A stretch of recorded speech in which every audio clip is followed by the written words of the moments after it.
It feels almost like yesterday, but 19 days ago we reached 200 subscribers. And now, 90 days further, we've reached 300 subscribers, or Spartans as I like to call them. So thank you so much. I hope you like this content. So putting some heart and soul into it, giving you insight about dogs, Patterdales, Bull and Terriers in particular, but also all kinds of other dogs, entrepreneurship as a founder, and also how you can rearrange everything, my passion about cars, some fun and family, and we keep on doing this. Thank you and speak to you soon. Bye bye.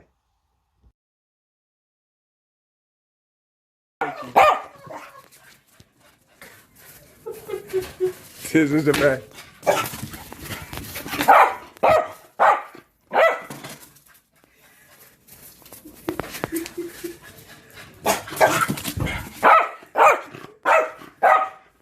Spike rustig.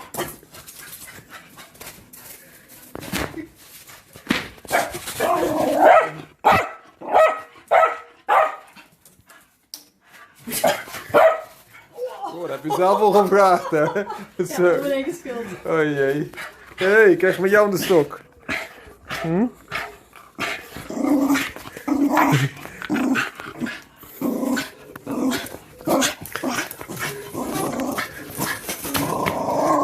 En los.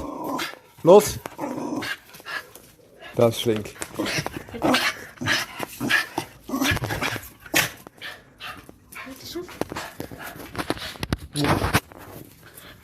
Dat is een flinke jongen, hè? Lekker stokje, hè?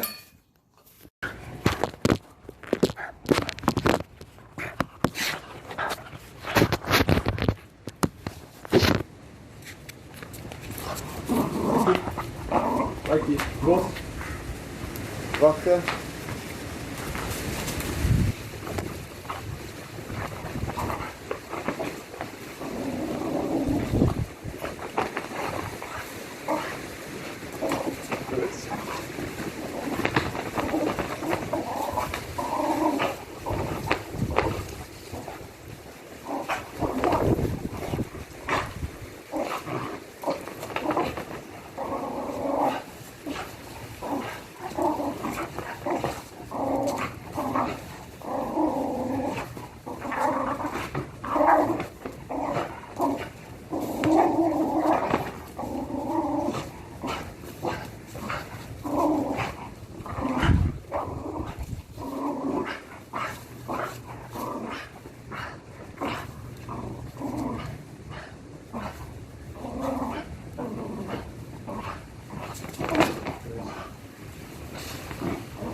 Rustig.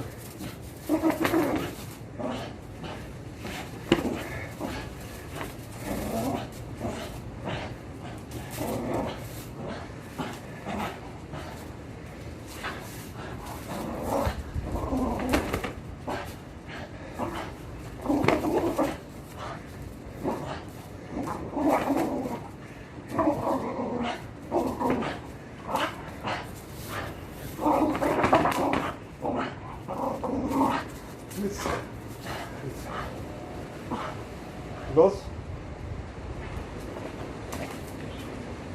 Blijf. Nee. Dat is goed.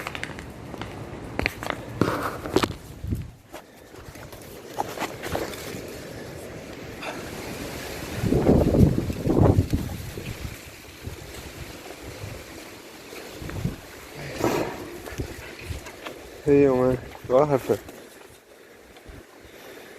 De lichtbalans, hè?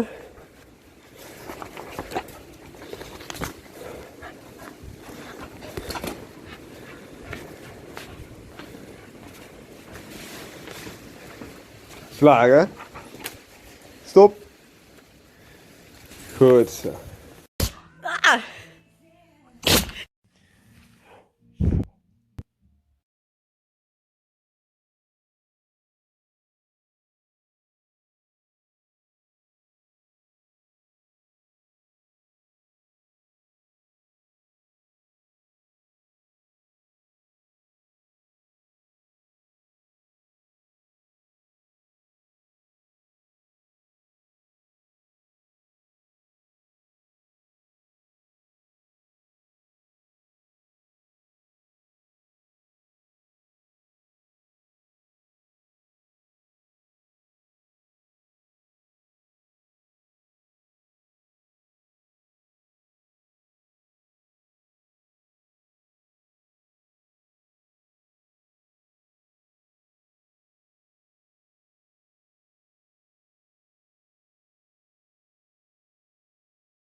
So another foundering car, and of course by having your own company you have this as a source to bring in income and perhaps have some savings, and one day you will be able to retire.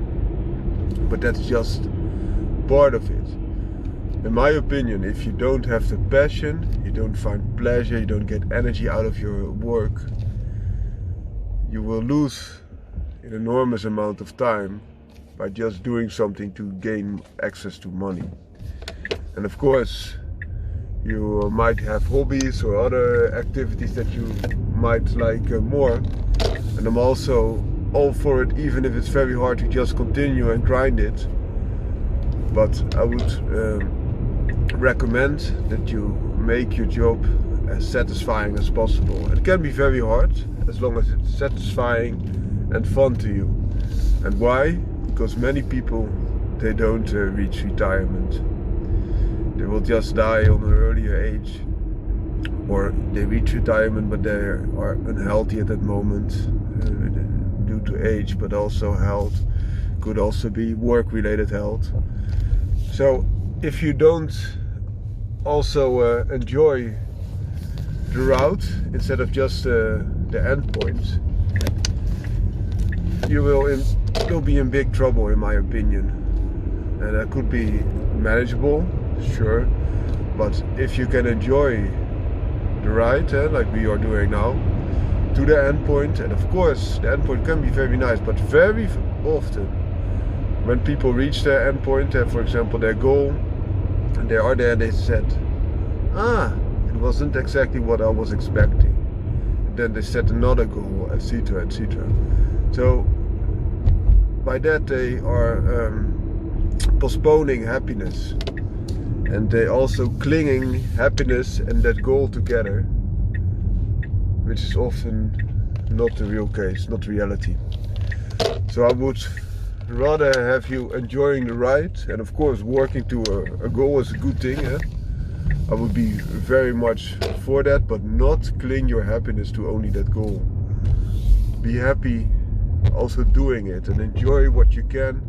And of course, as I mentioned, there will be many things in your working life, but also in your personal life, that you don't really like and you just have to work through. Sometimes it's not living, but just surviving. I understand that, and you should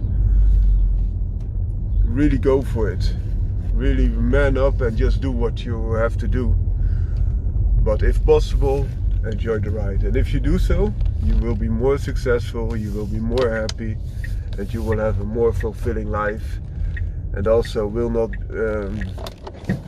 be mad at yourself that you wasted all those good years of your life just trying to grasp that one goal that you had that didn't satisfy you when you got there. Have a great day, keep grinding, bye bye.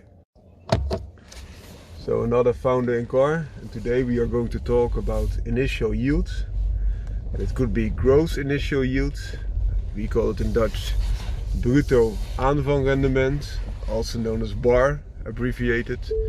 And you could also have net initial yield, which we call netto aanvangrendement, or NAR abbreviated in Dutch. So what is initial yield? If you have an investment and it produces, for example in the first year, that hence initial, and then you get, for example, some interest out of that investment, some return on that investment, other way to approach it. And that could be growth, so that would be the total return that you get, but could also be net, and net is growth adjusted for also the costs that you have to make when you pursue that investment. So that being said, normally the net initial yield will be more relevant, because that's the real amount that you take home.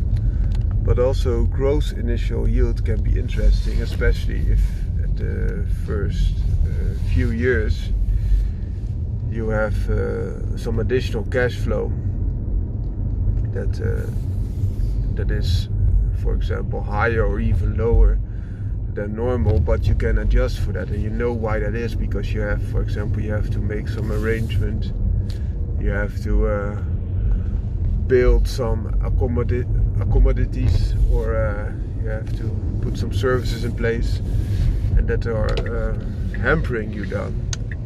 And then you know that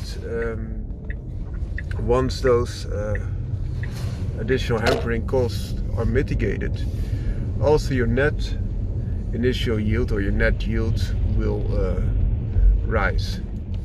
So it's good to calculate both if possible, and you can also compare them, different investment options with each other,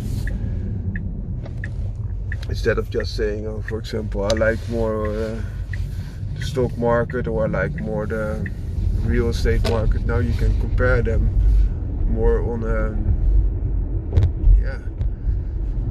fundamental level, and can also see what the yields are. So for example, you might like one or the other more, but the yields could help you also take the financial aspect more into consideration. And also yields can vary. It could very well be that stocks have a higher maximum yield. This is a given, so to say. But it could be that real estate, for example, is a lot more stable. And then you can also look, what do you prefer?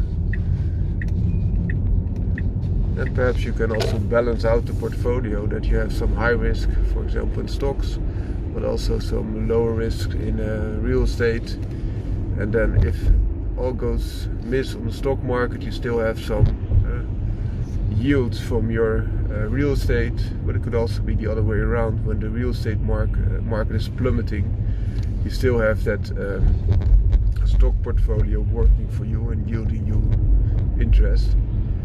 And with this balanced portfolio, you have quite a lot of stability, but also if there are some huge gains to be made, for example the stock market, as I mentioned, you will get access to those gains as well. So that gives you a little bit of both. So it will not be a specific portfolio, so to say. The benefit of a specific portfolio could be, notwithstanding the drawbacks that I just mentioned, but the benefit could be that you have something that you really understand. That niche is your thing, and then you can also act very quickly upon that. Hope you liked this video, and if you do, please feel free to subscribe, like, comment, whatever. Have a great day. So another foundering car, and this time we are going to talk about the different approaches in investment, and especially in time. You have people that are really close on the market, for example in stocks, and they are day trading, so they have a very high level of management, almost to the micromanagement level, if not full-blown micromanagement. And you also have people that are on the complete opposite. They have a strategy of buying and holding. They buy something that has a decent cash flow, so it brings on some yield, some interest, so to say, on their investment, also directly, even without selling it. And they can hold it for the long run. So even if that market is plummeting, they will still hold on and collect their yield, and the cash flow will be on par. And if it rises again, then they might sell. Whereas in the day trading, if the entire market is plummeting, then those could be affected in a bad way. But also day traders have made a way to approach this. They will, of course, they will sell when it's high, and they buy when it's low. So if the entire market is plummeting, those day traders will pump normally a lot more money into those markets at the first signs of a restoration, that they are again reliving and will revigorate, and then they buy low and they will take the big slope until the higher levels of value again. So it's not that one is better than the other. It will take a lot more management, of course, to be micromanaging. So day trading is an example of that. But you can also have higher yields if you would really like to. For me personally, I would never like to be so much involved and managing. I would rather have something that I can have more stable access to without all that management. I would rather have some management of life and doing the things that I really like. But it could be completely different for you. So that were some insights that I wanted to share. Have a great day. Bye bye.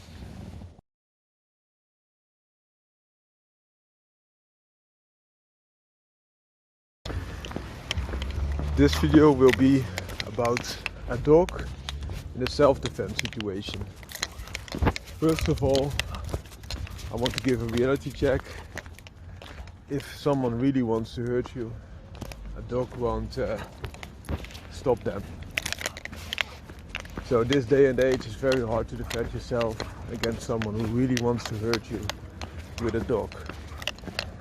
That being said, there are still some cases to be made, especially for a big type of dog that also has man-stopping ability. But I will also give you some insight what even a small dog can offer you in your safety. So first of all, if you really want a dog that can defend you against the worst situations, you should look for a big, capable dog that is also able to really have the character to go the long mile, the long haul, so to say. So this means a dog that has man-stopping ability, so big enough to stop a full-grown man, and that can be very heavy. A dog of 80 kilograms, of course, has a lot more man-stopping ability than a smaller dog, because that mass can be put into energy that is put against you, and also would be very hard to wrestle off. But even a dog of 40 kilograms, a smaller male could be in big trouble, and even a bigger male could have some trouble at its hands. So that should be your primary focus, but also a dog that has the attitude to go with it. If you have a very big dog that doesn't have the attitude, the courage, can be very easy scared off, or when it is on the receiving end of the infliction of pain. For example, the perpetrator wants to inflict upon you and also inflicts upon the dog, and it quits. Yeah, you just have a big sack of meat there. But still, that big dog could serve a little role, because it could be a deterioration too. So it would make it harder for people to select you as their victim, because they got deterred by this big, strong type of dog. So that being said, a dog of a Molosser type would be very well suited, because Molossers have quite a good deterring characteristic, because their size, but also their looks, and also their character. They are really defenders, but you should get one from walking stock, preferably, or at least one that is capable of defending you and also is willing to. So you could have a very capable, strong dog, but without the will, you're not going anywhere. So Molossers could be a good starting point, but I prefer the Bull and Terriers as an infusion to Molossers. So in that case, you are looking at dogs that carry both the size of a Molosser, or part of the size, but also the courage and fighting ability of a Bull and Terrier blood. And I would seriously look into a dog that has a little bit of both. It could be a pedigree dog, for example a Boerboel, Fila Brasileiro, or more Molosses, but are very capable, or a dog like a Presa Canario who carries a lot more Bull and Terrier blood in it as well, but even the Boerboel carries some. So that could be a very good starting point. So that could be a good way to approach it. Another way could be to look into serious band dog programs. So these programs are a little bit like a Presa Canario type. They're carrying both Bull and Terrier blood but also Molosse blood, but are currently still being in development for protection purposes. So some people will tell you they have band dogs, but they just breed Bull and Terriers to Molosses, and sometimes you could have a very good hit, but also a lot of time of misses. Whereas if you're breeding for quality, you will get a lot of better dogs, because those dogs are bred to perform at the task that you want them to perform at. And they are good breeders of these type of band dogs, both in the Eastern European countries, more of Russia. I've seen good breeding programs, but especially in the United States. And I would like to point out that the American Sentinel Canine is a really good choice to start with. And these programs carry an exceptional amount of Bull and Terrier blood. It's their main attribute. They only brought in a little bit of Molosse for additional size and perhaps some guarding characteristics. A nice horse, but they are predominantly just Bull and Terriers. That's lief, eh? But it could also very well be that you are looking at a different approach. Also, Midget Mastiffs brings you a very interesting performance bred band dog. It's really close on the Great Dane. And there are other very big breeds that you could look at. For example, the Bulikuta is also a Great Dane derivative, but forward bred all the time, so very good at it. And also very massive. Great deterrent of those with ill intent. You could also be looking at something a lot more undercover, so to say, that you have still a lot of the properties there, but for example a little bit more fluffy type of dog. Me personally, I like the smooth coated dogs a lot, because it's ease of use, also ease of cleaning, and I like to see the musculature as well. But you could also hide it a little bit, and then you could be looking at different type of breeds. Also, an American Bulldog could be a formidable protection dog, but still short haired. But you could also go to breeds that have longer hairs, for example dogs that are known as Kangal, but still for most people quite intimidating. Alibi, also a little bit longer hair, or Sharta, which is a giant and might be fluffy, but for most would be not something that you can slide under the radar. But there are other breeds that are, and I will disclose a few that might be interesting to check out. The first I want to tell you about is the Hoverboard. Hoverboard is a German breed. It's essentially a lot of the characteristics of the German Shepherd, but without the sloping backside, so a lot healthier in the hip dysplasia department. And it's specifically developed to guard things like this, farmlands and the terrain around it. They call that in Dutch a hof. So in Dutch it would be a hofwacht. So it is like a sentinel defending the home area. And it looks, you have them in different colors, now even in golden colors. And you could mistake many people with a dog that looks like an athletic and bigger golden retriever that has a lot of protective qualities as well. Take this off. So that's one. Another one that I want to mention is, for example, the Great Pyrenees, Pyrenean mountain dog. This dog looks also a little bit like a golden retriever, but then a lot bigger and more white. But also, yeah, still lines that are quite capable and also in defending. So if you want something undercover, and there are other dogs that have similar attributes. For example, the Kuvas, which is like a Hungarian breed, and looks a lot like a Pyrenean mountain dog, but a little bit more athletic and less coat. And there are other dogs that could be completely out of the pocket, that's what you normally would think of. For example, Commandor, a very big dog who looks like a giant mop, but is quite capable as well. So that gives you some insight for the less obvious choices.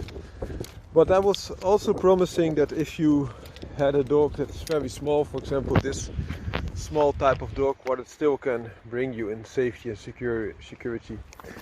Well, for starters, you have watchdog application, so the dog, even a small dog, can be very helpful in showing you that something is amiss. So that's a very good thing, because if you are alert, then you have a big advantage as compared to not being alert. It still doesn't offer you all the protection, of course, but even a small dog of good lineage will try to protect you. And protection, we talk about protection especially from other humans, but even a small dog that gets a grab and will try to hold will make it harder for a perpetrator, someone with ill intent, to do the things that he wants to do.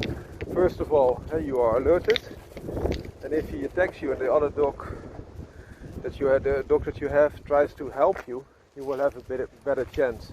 Also, if it's one perpetrator, his forces are divided between fighting you and dealing with the dog. So that can be very helpful, even a small dog.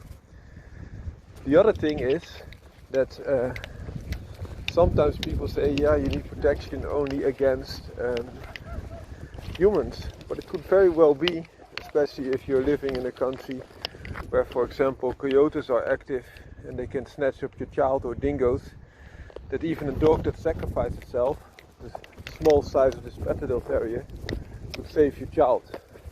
That's also a very important factor. I find that most people are overlooking, and I do not agree with that. Also rattlesnakes, for example, Spartans are kept to deal with rattlesnakes as well. And of course the venom can kill them, but they rather have a death of a dog than a death of a child. So I think also that self-defense should be thought of as broader. And if you have a dog that's capable, even against a feral dog, also some countries really have feral dog problems. There are dingoes, jackals, wolves in some countries, and then it could be beneficial that you have a dog that sacrifices itself, so that you might have a bigger chance of surviving. It's not that you should not help your dog, because I would do everything that I could, but it's a good thing to understand that also the sacrifice can be of one animal can be the survival of a human. Have a great day.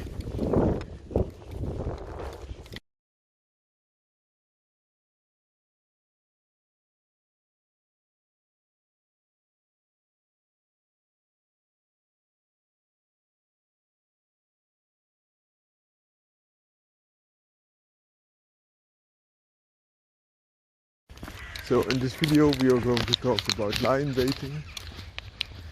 This is an old blood sport where they use dogs to combat lions. And two lions are most proficiently described.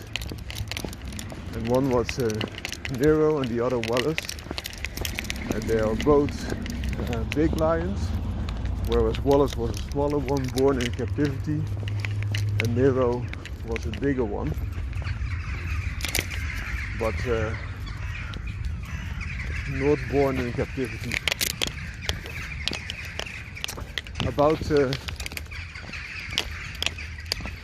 this lion baiting, I showed you some pictures. Well, I will show you some pictures in a video. They normally had dogs against these lions had a chance, so to say, or a little bit of chance. But very oftentimes, those lion baiting contests was a means to show the superiority of the rulers over the common people. So, as you might know, the lion is also known as the king of the jungle or king of all animals. And those kings also want to show how superior they were, and also that they were not even really attempting to fight. Such things were often placed upon the lion, also being majestic and very brave. And lions are very brave, especially male lions. They're one of the only animals that are known to be game as compared to a game dog.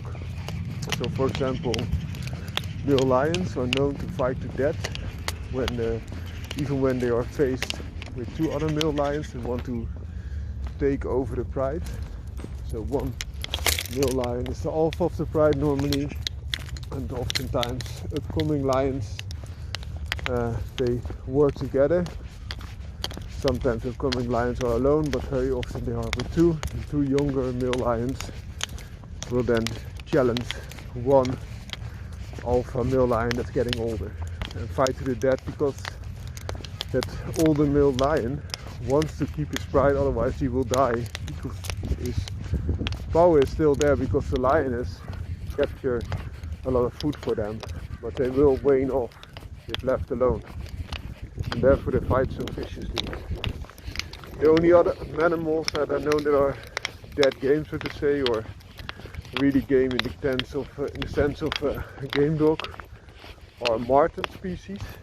So, for example, badgers, wolverines, the likes, but also weasels and ermines, and some other martens are known to be very feisty. Also, polecats are really feisty game little creatures, very oftentimes. But back to the lion baiting, so oftentimes they use big mastiffs, and because in dog worlds a mastiff is a big powerful dog, of course, but they were not so good as compared to the bull and terriers, which are the true gladiators, modern incarnations, and they were also used to fight bulls or bears, and those were let loose against a lion. In the case of Nero, he was a lion approximately 320 kilograms. He was facing three dogs, and those three dogs that were set loose on him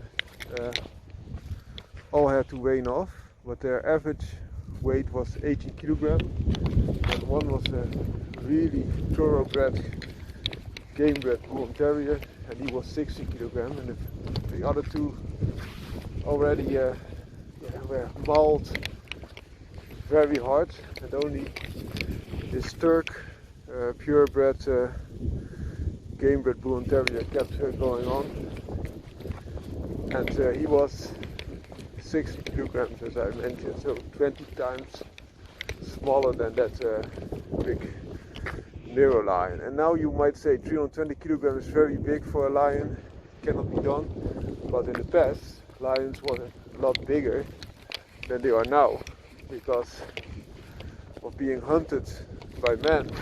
Only the smaller lions normally survive, whereas in the past they had really big lions. And that's proven by scientific evidence. It's also in the pictures that I will put up, so please take a peek. And on the other side there is So he fought with his 3 dogs, but the contest was 6 dogs against his lion, and 6 dogs of 18 kilograms.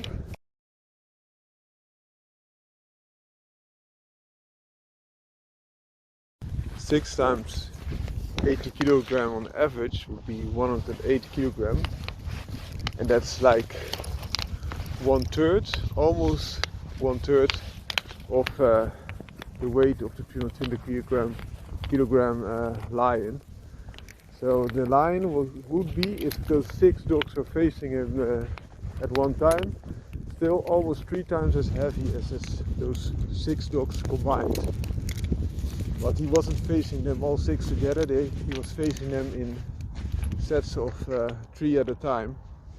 So that would be almost 6 times as heavy as the opponents at that certain time point. So you can imagine that the dogs had very heavy, but the 3rd dog that already came out of a match was still healing from its last match against a bigger dog that he was able to kill. Already had a swollen head and damage to its head before it faced the lion. And those 3 dogs stayed with the lion for 11 minutes. And the 3rd dog died afterwards from its injuries. So 11 minutes they were able to withstand a dog. In dog terms, an opponent that was 3 times as heavy of the complete set of dogs and 6 times as heavy as they were in the bouts. And after that, they released the second 3 dogs, because 4, 5, and 6.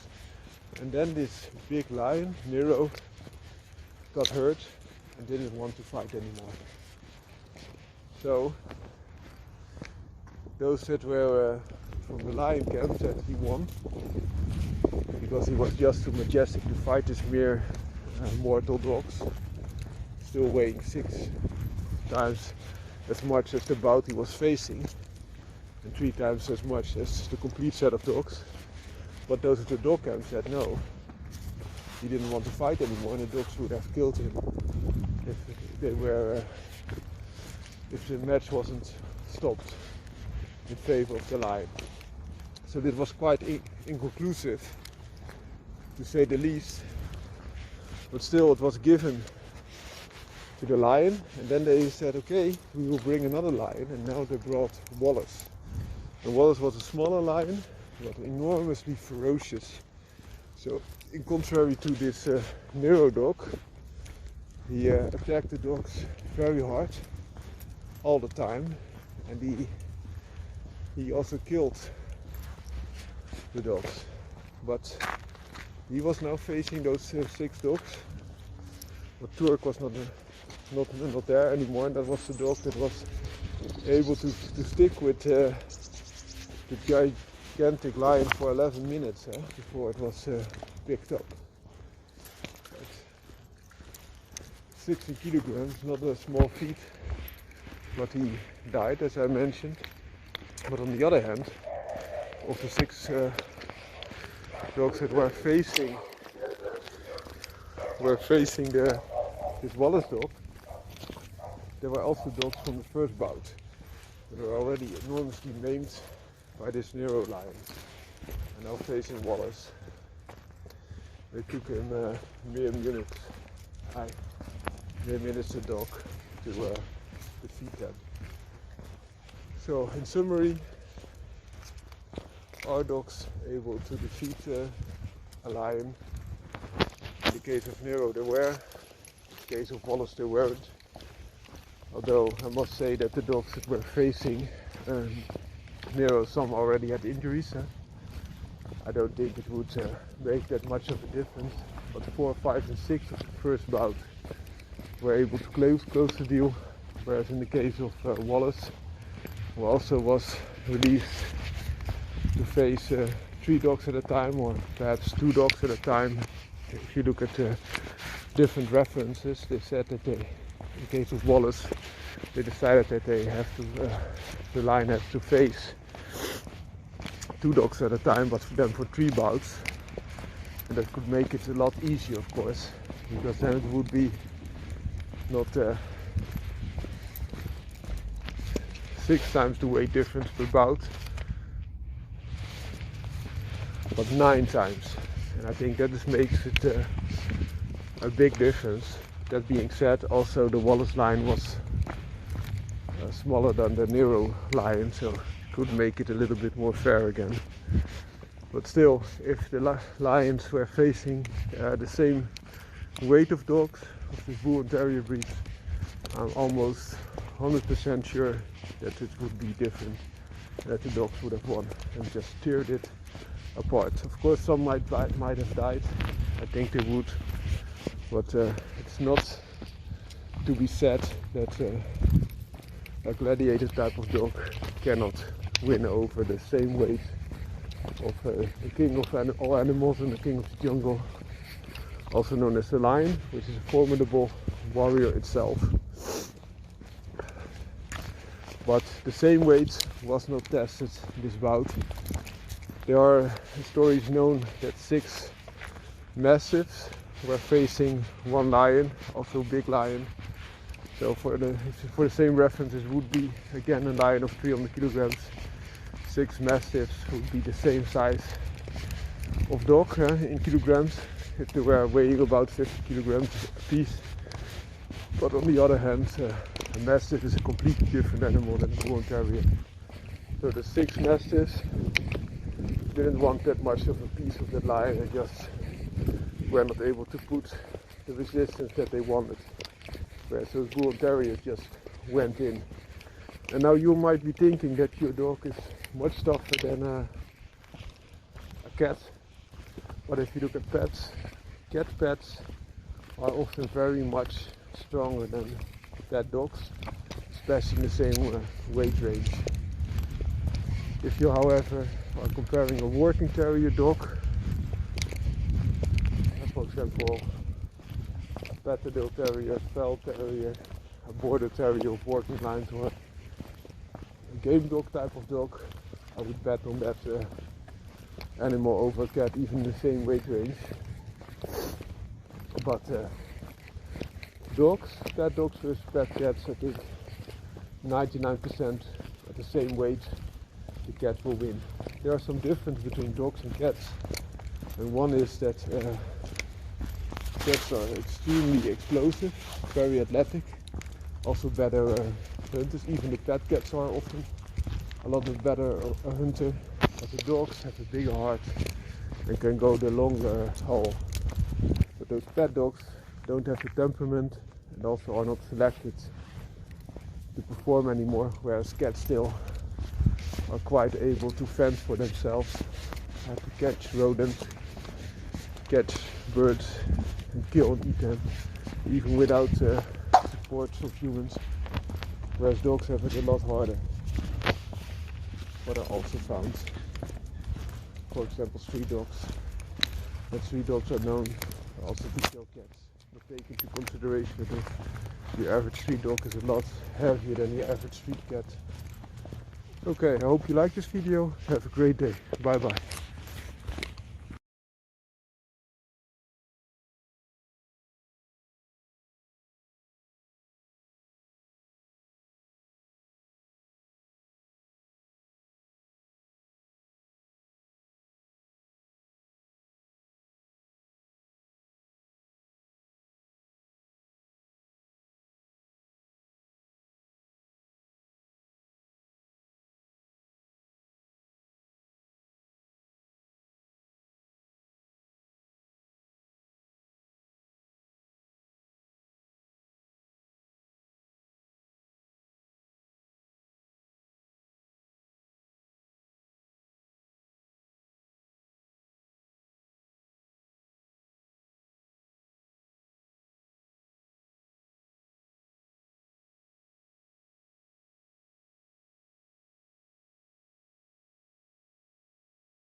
So this video will get to 2 points. One, my top 5 terriers in a family setting. If you're an active family and you have children, what are my top 5?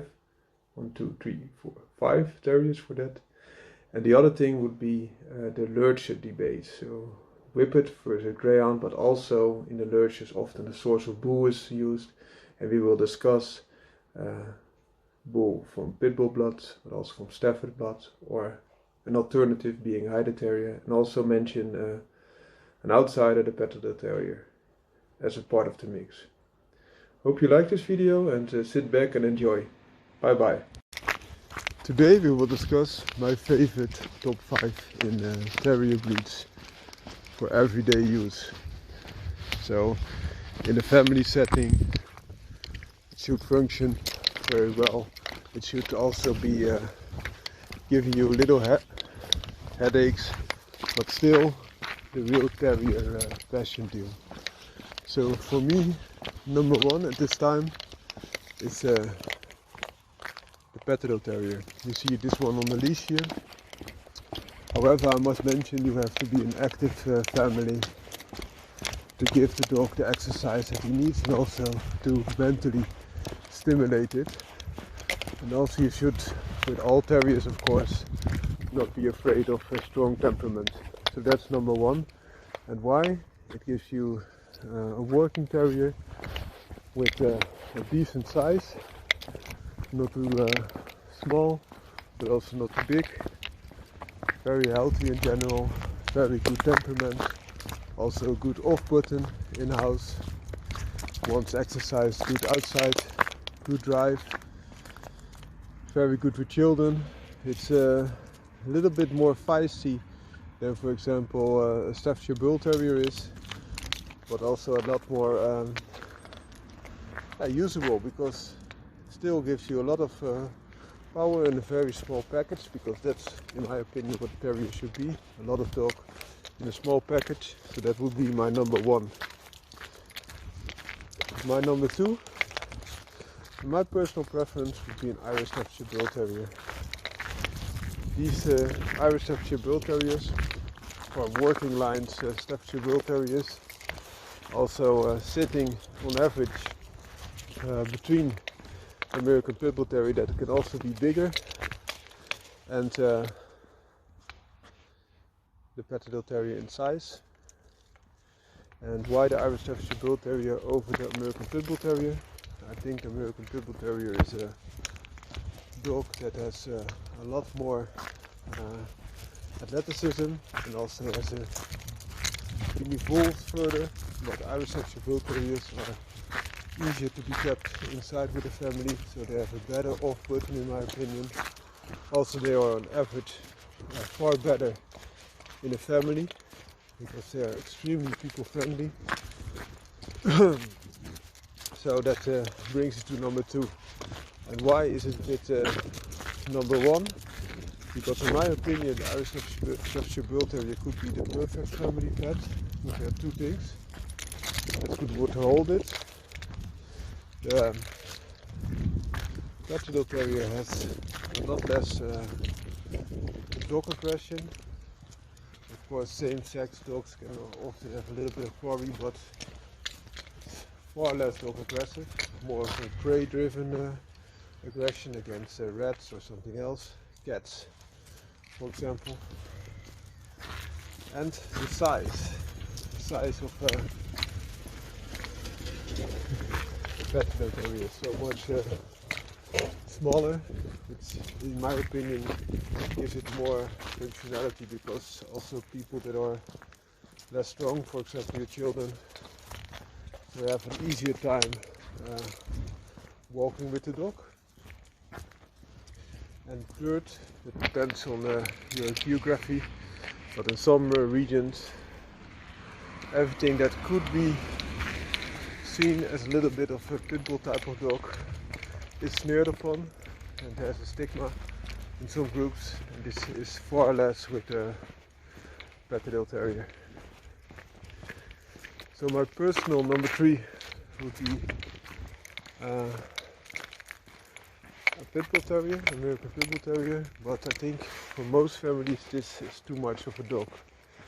These are extreme athletes, very good also in family life, but a big liability, for example, if someone else doesn't have his dog under control and it attacks you or your dog. But you could manage it quite easily by carrying a brake stick and also keep your dog on the leash at all times. I would also recommend with an Irish Staffordshire Bull Terrier, if possible, especially if there's unfavorable legislation, keep your dog leashed so that you're not the one starting the problems if they do arise. So that being said, this is the top 3. My top 4 would be another terrier. Of course, it is all these dogs are terriers, but more the size of Entrepreneurship Terrier, and this is the Bull Russell, so a white terrier. It carries Russell blood, but also a little bit of miniature Bull Terrier. And in my opinion, I would rather have it carrying a small Irish Staffordshire Bull Terrier, or a small pit, but then it would be a little bit too single-centered around these top 3 breeds already. So the benefit you get with a Bull Russell over, for example, a miniature Bull Terrier is a very big boost to the health, also more athletic body, and smaller size. Would be similar size to this Pyrenees Terrier, and those dogs are very nice as well. Also because they are bred to perform, they are far better fetched for playing ball games or killing rats and other vermin. So very nice also for the average family. And number 5 of this list would then be not the Yacht Terrier, because it is a very good athlete but very hard to keep inside. It should be kept outside, in my opinion, especially by hunters. But there's an alternative, and if you want a bigger dog, you could look at the Hyder Terrier, which is still a hunting breed, but also has a lot easier character than a German hunting terrier. Or you could look at a very small dog again, and it would then be the Border Terrier, also very good breed. But for the number 5, I would pick something different, because we already have 2 very small dogs with the Bull Russell and the Pyrenees Terrier. We also have 2 medium-sized dogs with Irish Staffordshire Bull Terrier and American Pitbull Terrier. Now I will go for a little bit of larger dog, which brings me to the Hyder Terrier. And especially those Hyder Terriers that are now arising and have a smooth coat. So most of the Hyder Terriers have a little bit of an Airedale look, but lately they also are arising with a smoother coat and a heavier build, which I like. The benefit of a smooth coat is that it's easy to clean, which is a great benefit, and all these dogs have a smooth coat therefore. Whereas a rough coat protects better against bushwork and brambles, of course, and also against the cold. But it's a lot harder to clean. And for a normal family, the benefits of a smooth coat, in my opinion, clearly outweigh the benefits of a rougher coat. So there you have it, the top 5. So number 1, Pyrenees Terrier. Number 2, Irish Staffordshire Bull Terrier. Number 3, American Pitbull Terrier. Number 4, the Bull Russell. And number 5, the Hyder Terrier. And also the Pyrenees Terrier you can get in 3 coat varieties: smooth, broken and rough. but I would opt for the smooth coat in all these top 5 breeds. Have a great day. So this is a fan-based video, and it is regarding the Greyhound versus the Whippet debate. It was a reaction of Rambler 2011, I wanted to say, but it's Rambler 20111. And it's regarding the video Bull Grey versus Bull Whippet, the battle of the bull lurchers. And he made some very interesting points.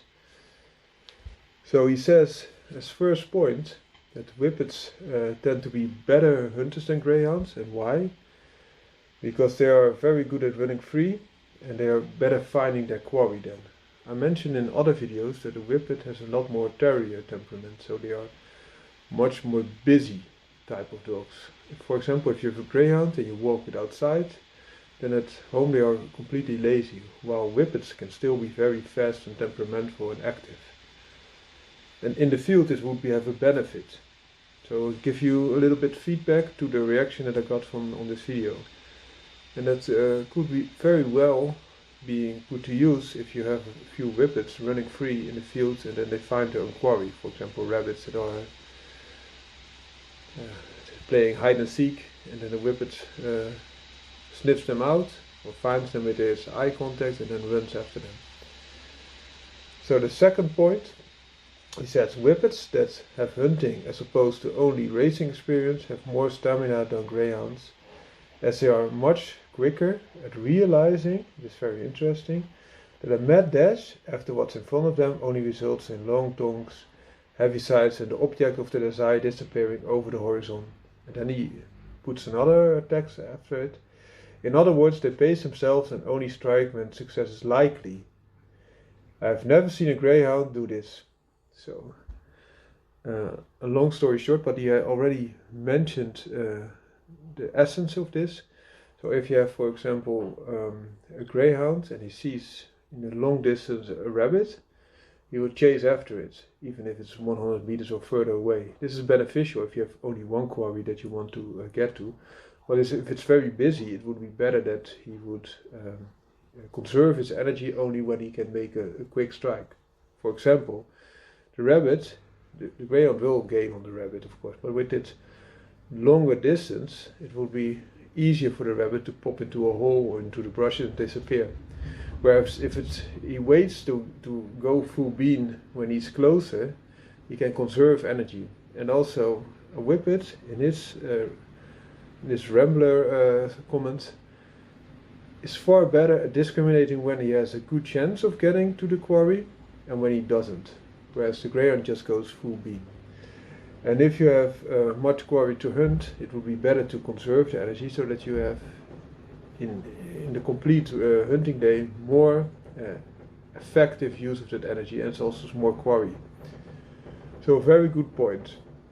Then number 3, he says Whippets, mainly due to their smaller size, are much less injury prone than Greyhounds, whether it is feet injuries through running over rough ground or collisions with hidden objects. The average Greyhound is half as tall again as an average Whippet and perhaps 3 times its weight. It is far from being twice the dog.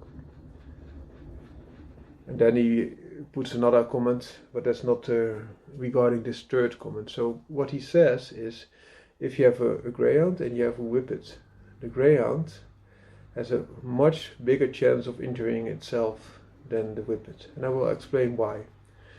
First of all, the Greyhound will reach higher speeds, and that is coupled with more mass as well. As he mentioned, a Greyhound can weigh 3 times as much as a Whippet. So for example, if you look at impact, then it is the energy that has to be disposed of is the mass times the velocity. So both mass is, for example, 3 times the weight of the Whippet, and for example the speed is 10% higher. Then you can imagine that a Whippet that has 1/3 of the weight and even 90% of the speed will have far less damage, for example, if they bump into a hidden object.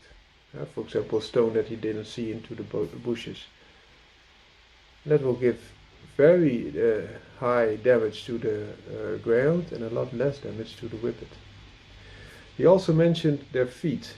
for example, if the terrain is quite rough, they can stick their feet in something and they can sprain their ankle or something else, also like we humans can do. And therefore it is also very important that there are two facts. One fact is that if you look at the surface of an object and you look at the mass, so the mass could be 3 times as big in this example, but that doesn't mean that the surface, for example, of the footballs is 3 times as big. It is not. So the smaller animal has an easier time of getting more surface for their size. So the relative surface of a smaller animal is bigger. So they have more surface to let the forces that are applied when the mass is shifting to go one way or the other way, and therefore less damage to the footballs. One example. Another thing is, if you look at, for example, a pry bar. Let me get a very small pocket one.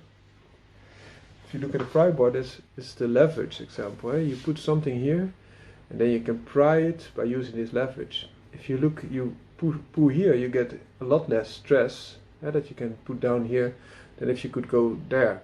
So, for example, if the greyhound is twice the height of the whippet, they can exert a lot more leverage. And why is this important? Because also the height, the center of gravity, is a lot higher in the greyhound as compared to the whippet, which is also a big benefit for the whippets if they have to change direction, but also the force that are applied and also the chance of injuries. Of course, a longer leg will also result in a higher top speed and oftentimes bigger endurance if they have to cover big terrains all day. So that are the points that he made, but he made some other interesting points, and those are more related to lurches. So he says, I suppose it really depends on what a person gets along with or what feels easy on the eye. And he himself says, I much prefer small greyhound bitches to the bigger dogs, but ultimately I would prefer to live with a pure whippet over greyhound, so I would automatically opt for the whippet cross.